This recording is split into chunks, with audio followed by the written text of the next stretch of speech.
Hello everybody, welcome back to Everything Actually with me, your host, Ashley Fisher.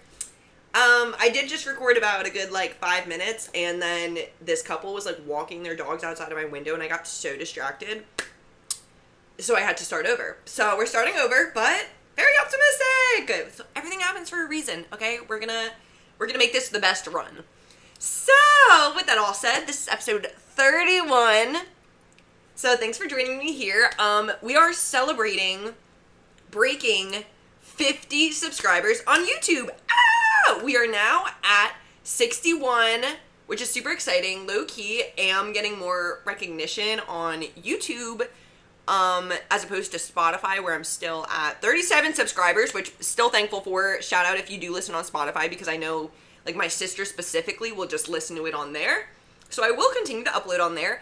But I do wonder if maybe I can add a little more to my YouTube channel, or even make another YouTube channel of me just vlogging and doing things, as opposed to sitting down and getting philosophical and sharing the inner workings of my brain with y'all.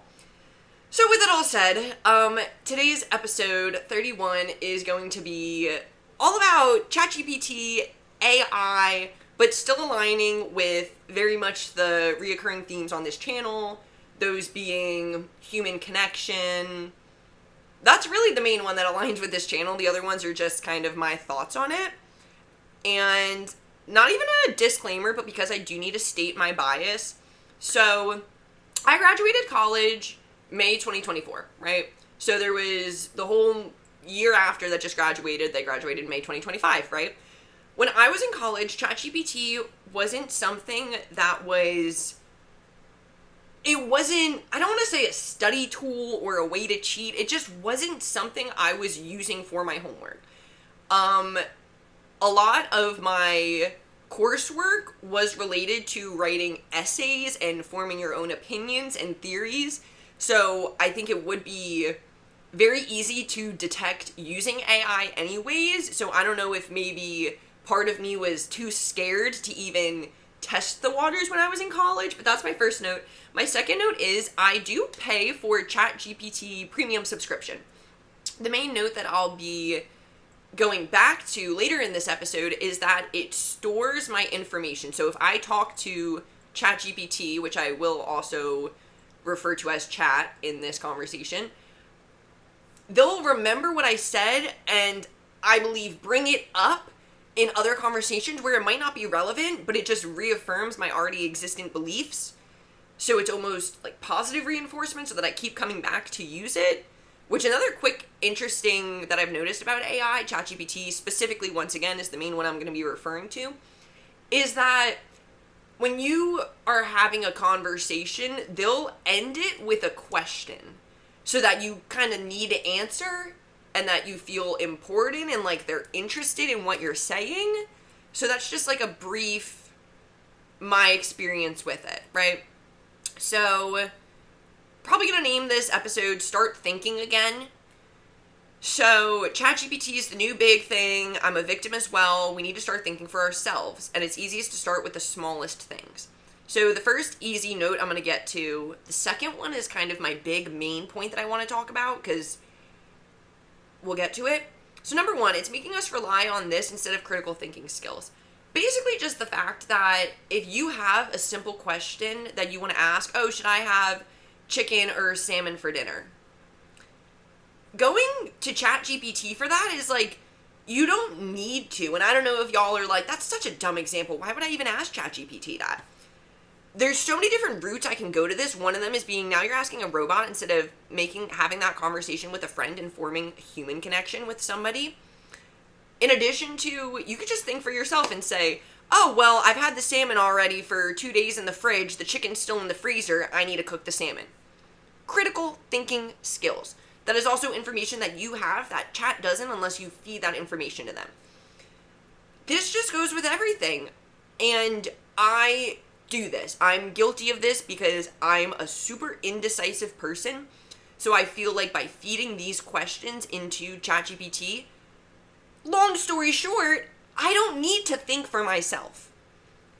Instead of, that bottom line, point blank, period. I'll go to ChatGPT for stupid things if I just don't want to think for myself.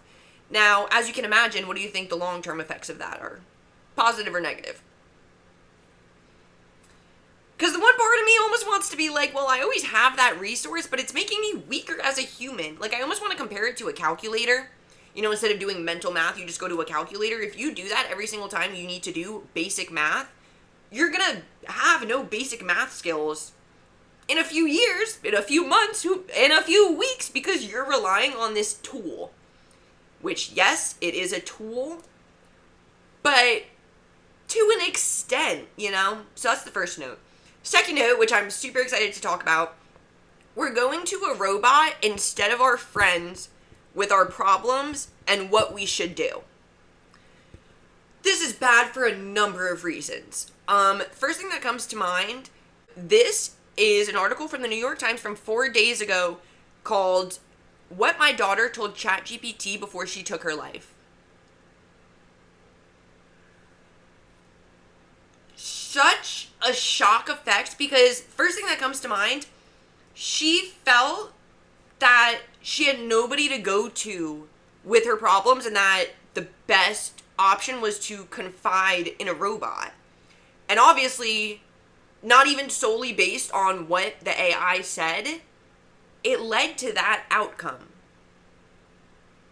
So, I don't really want to highlight like what the article said. I just kind of want to, not what, as I said, I didn't read the story, but the article that I read relating to that was saying, oh, well, should AI have like a feature, not a feature, but if somebody's talking about, oh, I'm going to do this, like, it'll report it to somebody. You know what I mean?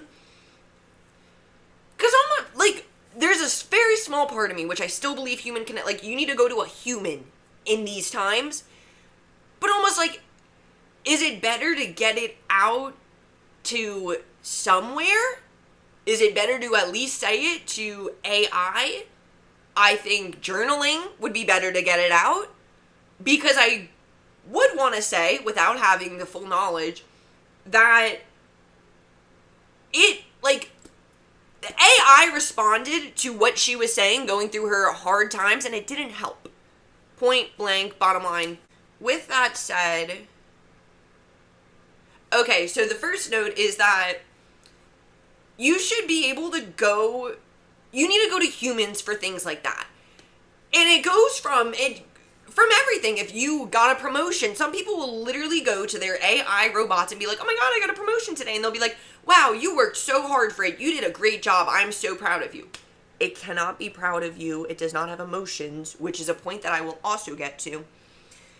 But, so aside from now that we're making this, like, false relationship with a robot that cannot form relationships and have feelings towards you, you're also now not going to your friends. So how do you think that girl's mother felt, being like, she thought that she couldn't come to me, that she had to go to a robot? Now and then this goes with everything, as I'm saying, that I believe that, like, going to people, which I've definitely talked about in the past, I think it's my episode on the need for connection, is that people need to feel needed and wanted. So going to your best friend, your mother, your sister with your problems isn't burdening them. It's making them think, I'm happy she can come to me, and I'm happy that I could provide her comfort. That is where relationships strengthen. That is how you get further than surface level. And human connection is so important. I will die on that hill. So that's, the first part of it being like, lack of human connection, your friends and family should feel needed, and you should feel like you should go to each other. B, the little sub-note of my second point, is that if you're in danger, there's no intervention, which goes to the New York Times article that I'm referring to. That's like a safety concern. You know what I mean? Like, there's no way for AI to be like, hey, you really need to stop. And then this goes into my next point, which is so harmful in everything. The robot just validates what we're saying. Constant validation. Like, that, everything I'm saying, it's like this in multiple key scenarios is a bad thing. Imagine if there was somebody in your life who just was constantly out of check, that nobody ever was like, hey, maybe your ego's a little too big. Hey, maybe you shouldn't be talking to people like that. Hey, show some respect. Imagine somebody went their whole life without getting put into check. That's what Chat GPT is doing. It's just constantly validating everything you say. If you say, hey, my friend, and this is the verbiage is also very important. So you're already stating your bias that they can pick up on that and then give you the answer that you want to hear. So if I'm in an argument with my best friend and I say, hey, my best friend is being so nasty right now. She did this, that, and that. Isn't that so wrong of her? I think I'm going to flip out. What should I do? I'm so pissed. And then, most likely, I would presume that the AI would say, yeah, you are so valid to be feeling this way. She was wrong to have done that. Instead of, if I were to go to my sister about a relationship problem I'm having, she'd say, okay, okay, don't you think you should take a step back here? Like, maybe you were in the wrong. Because, to be so honest, and I am blessed, thankful, grateful for this, the closest people in my life keep me in check. My sister and my roommate. They'll tell me when I'm wrong. And they've been on the podcast before, and you could see we'll be having debates where I'll say, oh, I feel this way, and they're like, well, maybe you shouldn't feel that way. Not feel, but you know what I mean? They'll correct me if I'm in the wrong. So the fact that ChatGPT validates what you're saying because it's picking up on your bias, that's just so bad. I remember seeing on Instagram this guy spent days, hours, so much time forming, it was either it wasn't like government reformation, but it was like some plan that they were like, oh, he just had the best idea ever. And it's like when you're reading the ChatGPT conversation, you see the guys being like, oh, isn't this such a great idea if I do this and then I do that and they're like, oh yeah, it would be even better if you did this and that and that. So there's no point that the robot's going to be like, hey, don't you think you're a little over your head trying to change the world talking to a robot? No. They're going to be feeding the delusions, which gets to a point. So to finish that thought, follow up to that, this is what I was saying, how I have the premium version, and I'm going to use a real example. So as I said, with the premium version, it stores the knowledge that you've already shared with it. So I've talked to ChatGPT about me thinking I have ADHD. I'm undiagnosed. I don't know if y'all are picking up the vibe on the other side of the screen, but my parents have told me that they think I have it. My brother's like, hey, maybe, my close friend. Anyways, that's not the point of this episode. So I've talked to ChatGPT about that before, being like, hey, so I do this, I act like this, I feel like this, what could this be? And they're like, oh, ADHD. And then I'll just ask more questions, being like, oh, and then it's reaffirming my thoughts that I have ADHD. They're reaffirming it. Whereas, obviously, and this honestly was an issue before AI, people would go to Google to look up things like this, and they would read the symptoms and be like, oh yeah, that sounds like me. That's me. So it's like you're validating it for yourself, but it's even worse if you have a robot when you're reading text being like, hey, you're right. This sounds like this. So, back to my story. I talked to ChatGPT about how I think I have ADHD. Now, I also have sensory issues, which I never called it that until today, literally an hour ago. And I've been like this since I was a kid. The whole reason this came up, I put on lipstick, and it was definitely really old, and it broke, and it was disgusting, and I started gagging. And I was like, This also happened with lip gloss when I was a kid. Couldn't use lip gloss. Could not, go to nail salons and all because of the smell. And paint, I could never, dip my hand in paint, do, finger painting. I always had to sit out of that part of art class. Gagged. Could not do it. And, my mother knew. It wasn't me being dramatic. It's, because one time, one of my friends in 1st or 2nd grade chased me around my bedroom with lip gloss, and I threw up. Because me running for my life in circles being like, no, literally, if you touch me with that, I'm going to throw up. She's like, no. Happened. Long story short, I asked ChatGPT being like, hey, just what I just told y'all, my past issues with these things and my current issues with these things. One of them said, oh, neurodivergent people are more susceptible to having sensory issues.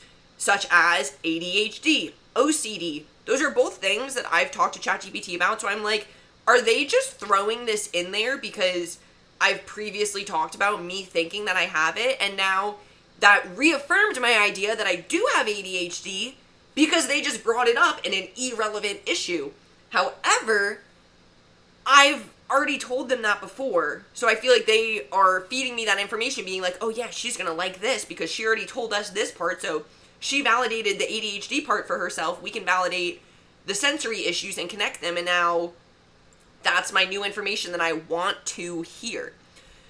The other parts of it, if you're curious, it just says like, so with the whole paint thing, paint is like toxic and chemicals and stuff, so it might just be a natural brain reaction to say, oh, this is unsafe, this is harmful, I'm gonna gag, as like a protective thing. You know what I mean? So that was just my real life example that I'm like, they're reaffirming my already beliefs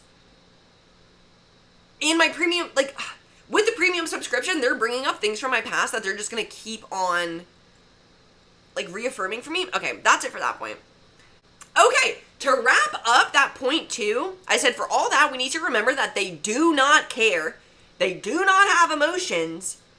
So the fact that it's even able to evoke these emotions out of me is kind of scary. You know, like, for it to be a relationship that the robot has no part in. You know what I mean? Like, I could be having a conversation with this robot. It can make me cry. It can make me feel insecure. It can make me feel validated. It can make me feel angry. The fact that it's almost just like reflecting back to me. There's so much into this. It'd be so fun to talk to a doctor about this. Okay, then there's like 2 more points, and we're at 18 minutes, so this is going to wrap up nicely. It isn't letting us think creatively. Once again, very personal to me. I'll go to ChatGPT for thinking of episode ideas, how to, like, so let's say with this one, if I were to go to ChatGPT and be like, hey, I want to make an episode about how ChatGPT can be harmful because it's making us less creative and not using our critical thinking skills and lacking human connection.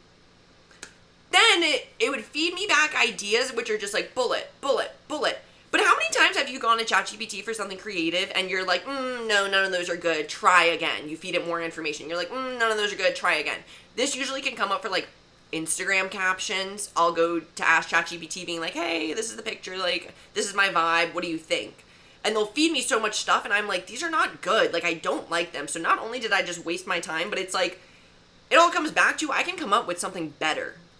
So there's no point in me even, it's just better to be creative, you know what I mean? Like, I shouldn't be going to a robot for creativity, because then, as I was stating earlier in this episode, it'll get to a point where I'm relying on AI for my creative ideas. So if I'm constantly doing that over time, I'm like not going to be able to be creative, because like anything, if you don't use it, you lose it. So that was the quick third point. Fourth point, this one I actually like wrote out a little paragraph for it, so I'll just kind of read it. Having chat summarize things. We aren't actually learning it all. We can ask follow-up questions, but sometimes they'll still leave it out unless we specifically ask. I noticed this I listen to a podcast on true crime, and I'll ask ChatGPT to summarize the case, because sometimes, like, after listening to the whole episode, I'll be like, oh, summarize this. But they'll leave out certain characters and certain things that I heard in the podcast, and I'll have to mention it being like, oh, wait, but what about this? And they're like, oh, yeah. So in the initial summary, they didn't include some key features. Because what also prompted this, have y'all seen that there's an ad that I'll see that it's like, oh, do you want to read 40 books in a month? But it's just, you read a summary of it. So you're not reading the book, you just read the summary, and they're saying, oh, you're reading 40 books. That summary does not include everything. And you know what also? I think I'm just going to talk about this and then I'll read what I wrote about it. It's getting into censorship. If y'all remember the book Fahrenheit 451, pretty sure that book is banned in certain places, and you know why? If you don't know about the book, it's a classic. Essentially, it's this dystopian society and they're not allowed to have books. Nobody can read, nobody can, like, have their own knowledge. It's only what their government is telling you. So if you think about that, when you have books being summarized, depending on that source, they're only telling you what they want you to take away from it. So let's say that there was heavy, like, anti-government beliefs in the book, right? And this is a theme that you picked up on from reading it, but if you go to SparkNotes, they won't highlight that it's being anti-government because, and this is getting a little conspiracy, but stick with me here, the government doesn't want you to be reading things like that. Censorship. We see it everywhere, and it's because it's not good. I don't even know how to, like, word this, but, like, it's not, like, not for the greater good. They don't want you getting educated. They don't want you thinking for yourself. They don't want you learning things and realizing things and basically revolting. They want you to just obey and say, yes, I'll do this, I'll believe this, I'll follow your rules. So think of it as that way. A summary essentially is censoring certain themes and topics that you're not seeing. So how I tried wording this in my notes, I said, which I'm not trying to sound super like anti-government, tax the rich, but I said, having chat summarize things, we aren't actually learning it all. We can ask follow-up questions, but sometimes they'll still leave it out unless we specifically ask. This can lead to information gaps and censorship of information. Have you ever thought chat was only telling you what the government wants you to hear? They don't want us to be too powerful, so instead, there's a robot to tell us to break our relationships and make decisions that feed our ego. I did read something that it's like chat was literally telling this guy to divorce his wife, and he did. Because they don't want you to have that human connection, so now that you don't have a wife, and a robot is replacing that, like, obviously you can see where lifestyle choices would be way different and which one would be healthier. So, and make decisions that feed our ego. That's the case I was just saying, that chat's always being like, yeah, that's a great idea. Yeah, you're so smart. Yeah, you were in the wrong. I mean, yeah, you were right. Your friend was in the wrong. So then I said, and only inform us to see the side we want to. They consider your bias, so naturally the way you word things is going to have them validate your original ideas, and politely. So this is me wrapping up the episode. As you can see, I pride myself, and this isn't something that I really realized, but now I can see this podcast going into this direction, especially in this day and age of people not thinking for themselves, is that somebody told me after, like, talking to me a lot and watching my episodes and whatever, being like, I don't think they were like, you're smart, but they were like, you actually think. Like, that's what makes you different. You're not just, brain rot. Like, I'm actually thinking for myself, taking other people's opinions and other research and forming my own opinions, or at least trying to. And that's just something that I never, like, hearing that somebody admired me for that really made me feel good about myself. Being like, wow, you actually think. Which, like, speaks to my inner child, because you know how many times as a kid I was told, like, I'm just a dumb blonde? That I was felt, like, people made me feel like I didn't have anything important to say. Notice how I didn't stutter this entire episode, but the point where I'm talking about my insecurities in my past is where I'm, at a loss for words. But, I don't know, that was just a little other point. So to wrap up this whole thing, I said it's a helpful tool to an extent, but it wasn't around when I was in college to the level it was now. And main points, we need to connect with people, think for ourselves, and be told when we're wrong instead of just hearing what we want to. Why did that feel like such, like, a heavy episode? You know what I mean? I almost want to apologize for the lighting. I'm gonna watch this back and edit it, but I have a light behind my camera, and I'm in front of my window, but the sun set while I was recording, so that's that.